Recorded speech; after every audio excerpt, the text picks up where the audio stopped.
আমাদের দেশে জিকিরের সঙ্গে ব্যায়াম যোগ করছে, মাথার ব্যায়াম। আল্লাহ আল্লাহ উঁচু করে নিচু করে ধাক্কা দেয়, যত ধাক্কা দিবা তত বেশি মজবুত হবে। কত কায়দা যে আছে, এক এক তরিকার এক এক কায়দা।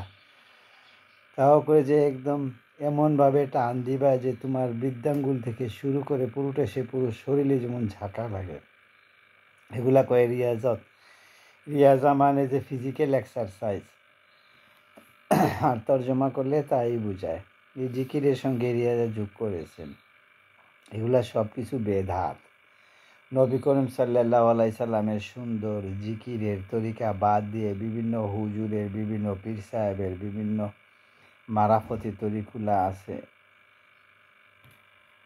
সেই জিকির করতে করতে আবার গাছের মধ্যে লাফায় ওঠে। এগুলা শয়তান জিন এসে তারা তাল দেয়, কারণ সে জানে যে বেদাতের দিকে নিলে তার লাভ আছে।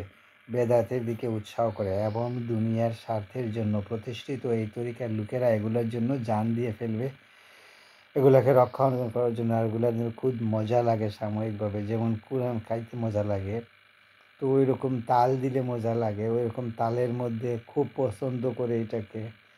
এইভাবে করে করে কোথায় নবী করিম সাল্লাল্লাহু আলাইহি সাল্লাম দেখেন, আল্লাহ তাআলা বলেছেন ওয়াজকুর রাব্বাকা, আল্লাহকে ডাকার মতো তার খুফিয়া বিনয়ী হয়ে একেবারে নিজের একান্তভাবে আল্লাহকে ডাকো। সমস্ত মাইকের সামনে চিৎকার করে করে জিকির করা আর হুঁ হুঁ করতে করতে সারা রাত মানুষ ঘুমাইতে পারবে না, যে এই সমস্ত দিনের নামে এইগুলা কি দিন? দিন যদি নবী করিম সাল্লাল্লাহু আলাইহি সাল্লামের তরিকায় না হয়, অমুক হুজুরের তরিকা হয়, ওই দিন নিয়ে আপনি আল্লাহর কাছে দেখা করবেন? কার দিন বা কার শরীয়ত নিয়ে দেখা করবেন? রাসূলুল্লাহ সাল্লাল্লাহু আলাইহি সাল্লাম কোন ব্যাপারে উনার তরিকা থাকে? নামাজের সল্লু কামা রাআইতুমুনি উসাল্লি, জিকির কোন তরিকায় করতে হবে? উনার মতো। কোরআনে খতম কোন তরিকায় করতে হবে? উনার মতো। কোরআনের খতমের শেষ করে উনি মসজিদে বলতেন যে খাজি আজকে আমি খতম করছি। আবু বকর ওমর প্রায় খতম করতেন, বলতেন যে আমি যে খতম করছি আমার জন্য দোয়া করেন। আলহামদুলিল্লাহ, খতম করছি এইটা নফল এবাদত না ফরজ এবাদত? নফল এবাদত। নফল এবাদতকে এলান করে দেওয়া, সবাইকে জানানো খুব ফজিলত না খতম করা ফজিলত? গোপন করা ফজিলত।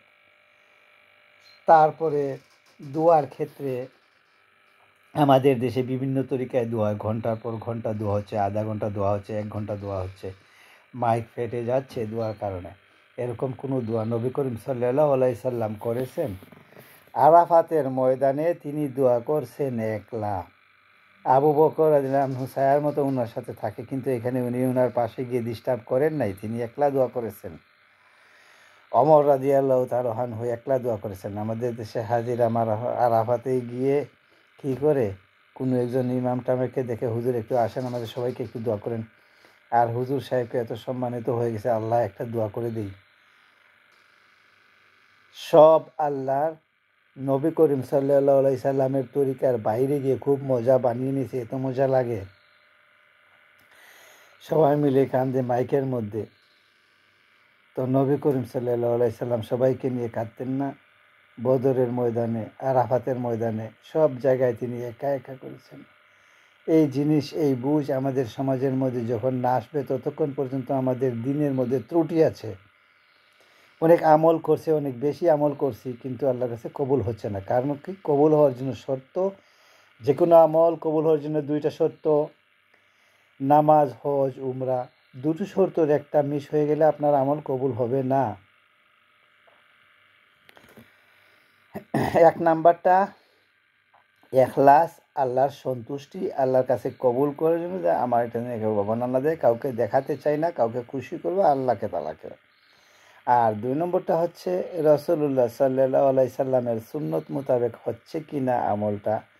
অনেকে বড় বিশাল আমল করেছি, কিন্তু রাসূলুল্লাহ সাল্লাল্লাহু আলাইহি সাল্লামের সুন্নত অনুযায়ী হয় না, এই আমলটা কবুল হবে না। এই কথা খুব ভালো করে মুখস্থ করবেন, নিজেরা আমল করে দেশে আমাদের লোকজনকে শেখায় যে এই দেখো এমন আমল করো না যে আমল আল্লাহ তাআলার কাছে কবুল হবে না। 2টো শর্তকেই ঠিক রাখতে হবে। অনেক সময় আমলের মধ্যে এখলাস থাকে না, যেমন এক্সাম্পল সিন্নি করবে, বাবা মারা গেছে, লন্ডনে মানুষ যদি 3-4টা গরুর জবাই না করে তাহলে সবাই সিসি করবে। তো এখন গিয়ে অনেকগুলা গরু টরু জবাই করে বিরাইটারে করলো, খুব খুশি হবে, এলাকাবাসী সবাই খুব নাম করবে। 1 নম্বরে হলো সবাইকে খুশি করা, সবাই নাম করানোর জন্য এত লন্ডন সাহেব আসছিলেন, এতগুলা গরু জবাই করেছেন, বাহবা দেবে, এখলাস থাকলো না, আল্লাহর সন্তুষ্টির পরিবর্তে মানুষকে দেখানোর একটা বড় জাফত করেছে, এটা এসে গেছে। আর 2 নম্বর হচ্ছে রসুল্লাহ সাল্লাল্লাহু আলাইহি সাল্লাম মাইতের জন্য এভাবে খাওয়াইতে হবে, সিন্নি করতে হবে, কোন হাদিসে বলেছেন? কোনো হাদিসে বলেন নাই। মাইতের জন্য সদকা করা জায়েজ আছে, সদকা গরিব মিসকিনকে আপনি দেন, এতিমখানায় দেন, যারা না খেয়ে কষ্ট আছে তাদেরকে দিয়ে আসেন, কাউকে যেন না আস্তে করে দিয়ে আসেন, অনেক কাজে লাগবে।